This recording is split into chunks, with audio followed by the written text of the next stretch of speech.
I'm going to speak about the radicality of Jack Reacher, which seems like an odd thing to talk about because it has the structure of a Western or even a superhero film. Jack Reacher seems almost indestructible. He comes into town, saves the day, and then at the end of the film, he leaves. Exactly the trajectory that a Western follows, or that our more contemporary superhero films follow. So this calls into question the idea that there's any radicality to the film at all. However, the fact that it's directed by Christopher McQuarrie, I think, puts us in the direction of thinking about it as a radical film, given that he's the writer of Usual Suspects. So the question that Jack Reacher obsesses over, and I think this is what separates it from all other superhero films, is how do we confront the obscene excesses of capitalism? So capitalism constantly bombards us with its obscenity and its excess. And the question is, what do we do about it? Is there any way to fight against it? And Jack Reacher posits one possible answer. So capitalism produces this excess that the law cannot do anything about. The law can't contain it. The law, even if you think of the law as something that we put up to stop the most excessive behaviors in society, there's part of capitalism that can't be constrained in this way. That's because capitalism produces an obscene figure that knows how to control everyone else. And this control is tied to the way that capitalism functions. So some people are bought off, others are threatened. Most people, however, are perfectly willing to go along. So the fantasy of the capitalist excess, the fantasy produced by the obscene figure, is acceptable to a lot of people. And those who it's not acceptable to are either threatened to comply or they're paid off. However, it's only through freedom from symbolic investments, that one can break from these obscene figures. This is the idea promulgated by Jack Reacher, and I think what makes it a great political film. I think this is also the idea of Fight Club, and the great line uttered by Tyler Durden, it's only after you've lost everything that you're free to do anything. This is an idea that gets played out and made concrete in Jack Reacher through the character of Jack Reacher, played by Tom Cruise, who has no attachment to any commodity at all. He has no house, he has no car, all he has are the clothes on his back. So nothing that capitalist society produces has a hold over him. This is why Jack Reacher is a figure of political radicality, even if in the film he doesn't ever make any kind of political declaration at all.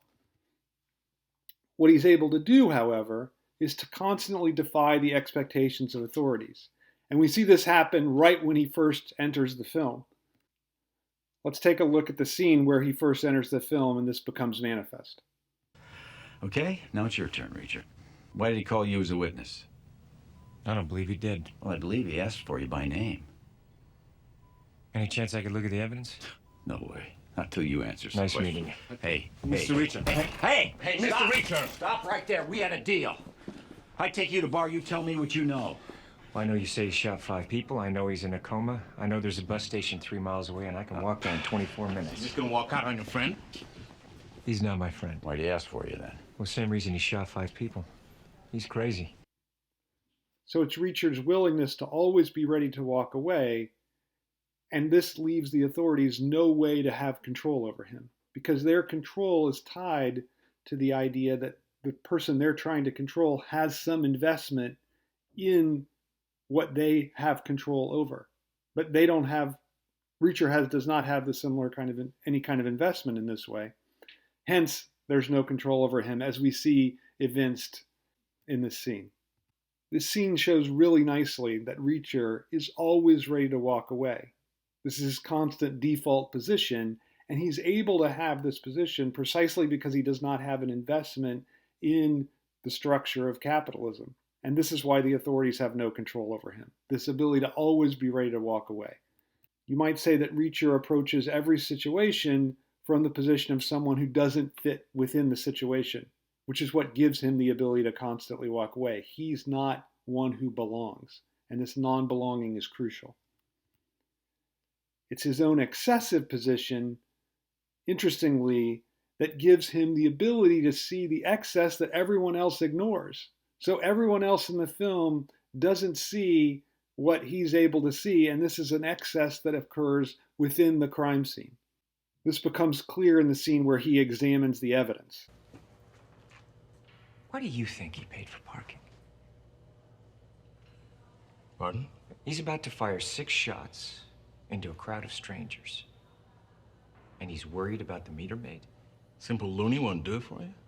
I like to have at least one alternate theory. Huh. Habit. Muscle memory. I don't think he knew he was doing it. Like I said, it's damn fine work. Hey, Army. What's the serial number on the rifle? What's the date on the quarter? 1968. Forest for the trees, detective. What's great about this scene is that we look and see that Reacher notices that the detective actually has too much evidence, that the excess of the quarter is something that no one would see, yet Reacher sees that it sticks out. And no one else would even see that it sticks out. They would just think, oh, this all belongs. This is all part. Look how overwhelming the evidence is. But Reacher sees it's too overwhelming. There's this excess produced by the attempt to frame Barr for the killing. As he understands, not only would a shooter not pay for parking, but no detective would think to look in the meter for evidence in the way that the detective does here. But what's interesting about Reacher is that although he himself is a figure of excess, an excessive subject, he's also part of those who don't belong to capitalist society, who've been left behind by capitalist society. Reacher has no wealth. We see that he always travels by bus, never by plane, doesn't own his own car. This puts him in line with those people who are part of the working class, who don't belong to capitalist society. And this becomes nicely evident in the scene where he's able to hide in the middle of the street among people waiting for a bus. It's crucial that they're waiting for a bus and subsequently riding on the bus. And that's who, it's like he's hiding among his people. What's great about this scene where Reacher flees from the cops and ends up getting on the bus is that the people know implicitly that he's on their side and thus protect him from the authorities. One man hands Reacher his hat, another moves in front of him to block the police from getting a look at him, and none of the people turn him in. So they're clearly on his side in this scene, and he's clearly on their side. And I think they sense that. There's some way in which they have an understanding of that, even though he hasn't even spoken a word to them. You might say that the group at the bus stop sees him as their ally or even their representative in this struggle against the authorities, manifestly in this scene, but even in the larger struggle against the obscene excess of capitalist society. And the film focuses on this figure who is the representative of obscenity, known only as the Zek in the film. What's interesting about him is that he respects absolutely no limits on his accumulation. Here's the Zek, and we see him in this scene offering to spare a man's life if he'll gnaw through his own fingers, as the Zek claims he had to do in Siberia in order to survive. So he's very much a figure of excess himself. He's gone through excess. He demands excessive actions from those who follow him. And if you don't comply, he simply kills you. Most importantly, though, I think, the Zek accumulates without restraint, following what Marx sees as the absolute imperative of capitalism. This comes from Capital, Volume 1. Marx says, accumulate, accumulate, that's Moses and the prophets. So that's the imperative of capitalism, put in a nutshell by Marx himself. Now, most capitalists accumulate with some regard for legality. They skirt the law in certain ways. They don't pay as much tax as they should, etc. But they don't go as far as killing people, stealing, bribing. So this excess is confined to a certain few, but that obscenity, that obscene dimension of capitalism is part of it. It necessarily comes with it. We see this in the case of the Zek, who uses any method available to him to accumulate, and he respects no legal force. So there's no law that can hold him back. He can buy off or threaten any figure of law who tries to restrain him. And this becomes nicely apparent in the scene where he and Helen Roden have a little discussion as he's holding her hostage. I heard them call you the Zek. That means prisoner. Yes? Tell me, killing all those people, I have to believe the money you're making can't possibly be enough to justify. Enough. There is no such thing. We take what can be taken. This is what we do. And you? This one I think I understand, but you? Why'd you do it? You make it sound like I had a choice. Oh, didn't you? You'll see.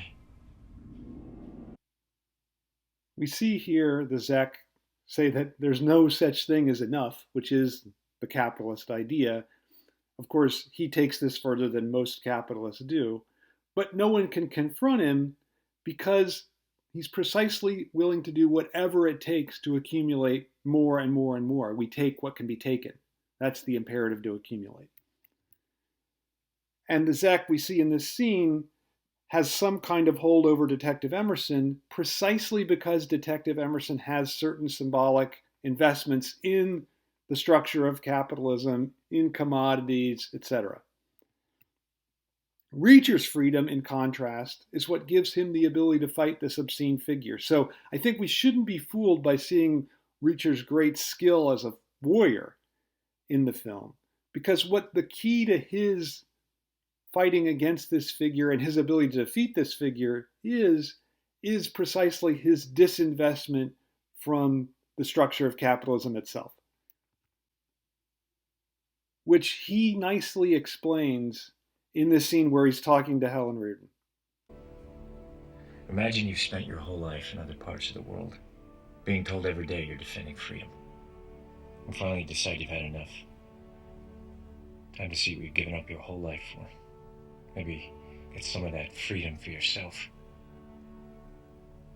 Look at the people. Now tell me which ones are free.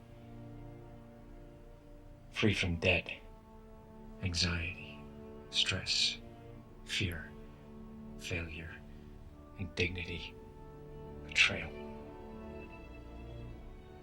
How many wish they were born knowing what they know now? Ask yourself, how many would do things the same way all over again? And how many would live their lives like me?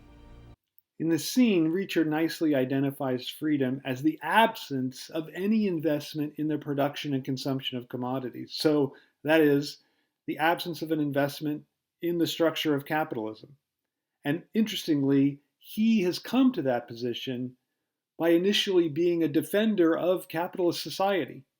But he comes back and he sees, like, this society I was defending, I don't want any part of it. So he disinvests in it. And this, I believe, is the source of his ability to defeat the Zek at the end of the film. This lack of investment in the structure of capitalist society. And the Zek's right-hand man, we know only as Charlie, the name he gives to the woman that he's about to kill. He confronts Reacher's lack of investment as a problem that he has to deal with, and he understands it as a problem. Initially, he doesn't know how to deal with it. And he has to finally make do with what Reacher is giving him, which is not what he's expecting.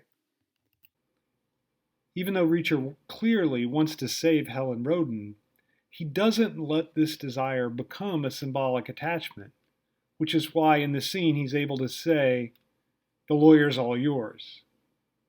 Even though he doesn't really mean this, his willingness to give it up, to give her up, to give up anything that the obscene figures will throw at him, his ability to give that up, is precisely his ability, at the same time, his ability to defeat them. even though Reacher really wants to save Helen Rodin in this scene, he doesn't allow this attachment to become the kind of symbolic investment that would make him unable to act. Instead, he's able to say, go ahead, the lawyer's all yours. I'm going to the feds. And this ability, and also his ability to say, if you don't do what I'm going to say, I'm not even going to come at all. That ability, this disinvestment, is precisely the thing that enables him to both confront the figures of obscenity and to defeat them. They're convinced, they know that Reacher will simply walk away, and this gives him power over them.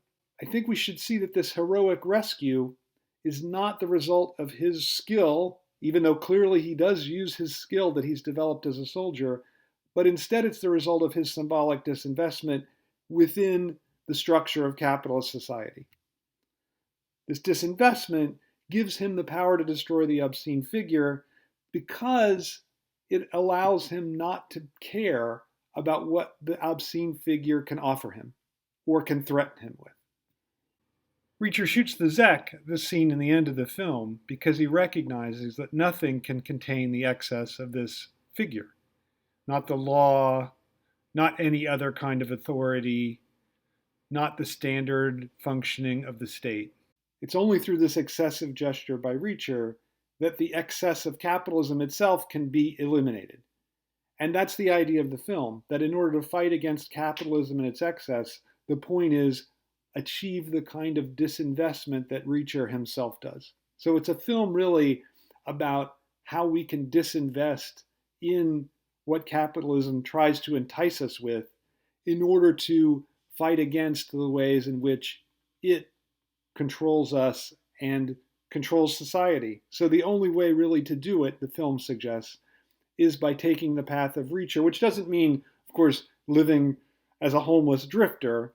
What it means is not having that psychic investment in the inducements that capitalism offers us. The point is, capitalism doesn't give us freedom. Instead, freedom is the necessary condition for fighting against capitalism. So it's exactly the opposite from what the theorists of capitalism, the apologists of capitalism say, that freedom doesn't come from capitalism. Instead, freedom is the key to fighting against it.